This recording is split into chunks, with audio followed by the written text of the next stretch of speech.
Hello বন্ধুরা, আশা করছি সবাই তোমরা খুব ভালো আছো। আজ আরও একটা ইন্টারেস্টিং ভিডিও নিয়ে চলে এসেছি তোমাদের জন্য। আমাকে অনেকেই রিকোয়েস্ট করেছিলে যে জামাই ষষ্ঠী স্পেশাল খাসির মাংসের রেসিপিটা দিতে, তাই ভাবলাম এই রেসিপিটা তোমাদের সাথে শেয়ার করি।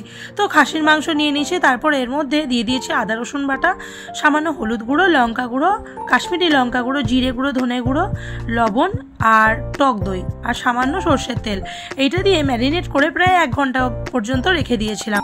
মাংস যতক্ষণ পর্যন্ত ম্যারিনেট করা থাকে, মানে যত বেশি সময়, তত কিন্তু মাংসের টেস্টটা ভালো হয়। আর আমি কিন্তু খাসির মাংস যখন ধুই তখন কিন্তু 10 মিনিট ভিনিগারে ভিজিয়ে রাখি, তাতে মাংসের আষ্টে গন্ধটাও চলে যায় আর তাড়াতাড়ি সিদ্ধও হয়ে যায়। তারপর কড়ার মধ্যে তেল দিয়ে গোটা গরম মশলা, শুকনো লঙ্কা আর তেজপাতা ফোড়ন দিয়ে দিয়েছি।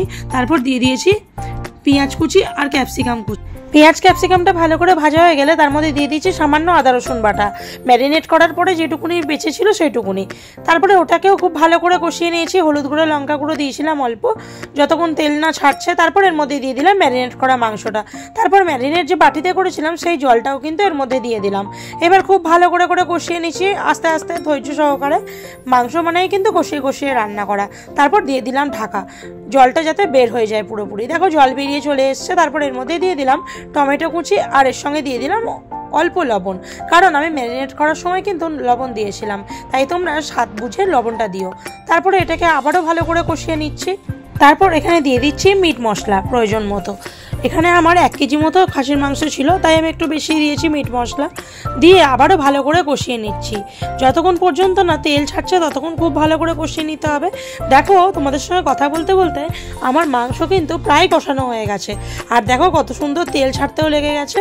আশা করি তোমরা দেখে বুঝতে পারছো, আর কালারটা কত সুন্দর হয়েছে। আমি কিন্তু এখানে এভারেস্টের কাশ্মীরি লঙ্কা গুঁড়ো ব্যবহার করেছি। এভারেস্টের কাশ্মীরি লঙ্কা গুঁড়ো ব্যবহার করলে রান্নায় রংটা কিন্তু খুবই সুন্দর আসে। দেখো আমার মাংস কষানো কিন্তু কমপ্লিট হয়ে গেছে। এবারে মাংসটাকে আমি প্রেসার কুকারে দিয়ে দিলাম। প্রেসার কুকারে ভরে প্রায় 4টে সিটি দিয়েছিলাম। যেহেতু এখানে মাংসের পিসগুলো একটু বড় বড় ছিল, খুব ভালো মতো সেদ্ধ করার জন্য 4টে সিটি দিতে হবে। আর বাঙালি খাসির মাংসের সঙ্গে আলু খাবে না তা তো হতেই পারে না। খাসির মাংসের ঝোলের সঙ্গে যদি আলু না থাকে তাহলে কি করে হয় বলো? প্রেসার কুকার থেকে মাংসটা হাঁড়িতে ঢেলে নিয়ে তার মধ্যে আলুটা মিশিয়ে দিয়েছি। আমি আলুটা আগে থেকে রেডি করেছিলাম, সেটা তোমাদেরকে দেখাতে পারিনি। দিয়ে খুব ভালো করে ফুটিয়ে নিচ্ছি। খুব ভালো করে ঝোল ফুটে গেলে এর মধ্যে কাঁচা লঙ্কা চেরা আর গরম মশলা গুঁড়ো দিয়ে দিলেই ব্যাস রেডি আমাদের খাসির মাংসের লাল লাল ঝোল। আর জামাই ষষ্ঠী এই খাসির মাংস ছাড়া কিন্তু একেবারে অসম্পূর্ণ। কি বলো বন্ধুরা, তোমরা কারা কারা খাসির মাংস খেতে ভালোবাসো অবশ্যই কমেন্ট করে জানিও। আর ভিডিও কেমন লাগলো সেটাও জানিও। ভিডিও ভালো লাগলে চ্যানেলটা সাবস্ক্রাইব করে দিও। আরও এরকম নতুন নতুন ভিডিও পেতে গেলে কমেন্ট করে জানিও। কিন্তু সবাই খুব ভালো থেকো, সুস্থ থেকো, টাটা। আবারও একটা নতুন ভিডিওতে খুব তাড়াতাড়ি দেখা হচ্ছে।